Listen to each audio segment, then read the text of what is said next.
Okay, hi guys, how is it going today?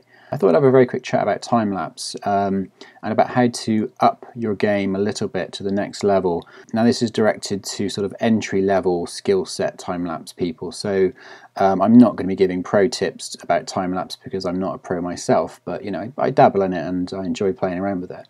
But this is for the sort of entry-level chaps who, you know, they might have just started out, you know, filming video and then speeding up that footage to get their very first time lapses, or like a lot of people, they've picked up a GoPro and they just set it off as to time lapse and it captures JPEGs, and you have minimal control, but you still get, you know, pretty good results.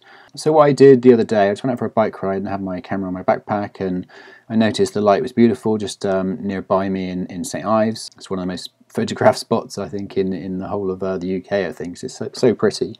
Anyway, so I popped down my GoPro and my Panasonic GH5 and set off a couple of time lapses, both looking at the same view. So I thought this would be quite interesting to show you the difference. So with full control with the mirrorless camera, I'm shooting in RAW, which is very important, and I'm having a long shutter, a long open shutter. I think I had it set to a second. So I had it set to a second shutter and I had the intervals at 2 seconds. And like I said, the important thing there is that it's RAW files, not JPEGs. And I set off the GoPro to one shot every 2 seconds, and you don't have a lot of control with the GoPro, you know, there's no focus or anything, you just pop it down and set it off. And as we can see, you know, the GoPro shots, you know, they're fine, they're okay.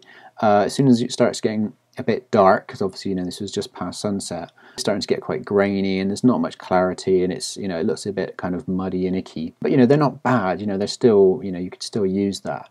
But to compare that to the processed RAW shots coming out of a, you know, in inverted commas, proper camera, there's a huge difference, you know, in terms of the clarity and what I'm able to get back out of the shadows, and especially when you're filming something like you know, sunset or sunrise, when the exposure, the light levels are changing a huge amount. Having RAW files so that you can bring up the shadows in the underexposed shots and then bring down the highlights in the overexposed shots to kind of level things out, it makes a gigantic difference to the end product. It's obviously more faff. You know, I process these in Lightroom, or you could use Photoshop, and obviously you've got time-lapse Lightroom as well, which is, you know, even more advanced options. But my point is here, you want full control over your camera, and you want long exposures. I mean, the reason for that is obviously it's gathering more light, so when it gets darker, you're not having to raise your ISO, so you're keeping your noise levels down, but it also smooths everything out in terms of if you have like a bird flying through shot, or if you have any sort of abrupt movement, it doesn't look very nice if you have a fast shutter. But we have a slow shutter, anything that's very, very fast action almost just becomes like a blur, and all the sort of, you know, the big grand things like the clouds and the ocean moving, all that kind of stuff, that smooths off, but it's still, you're still capturing the motion.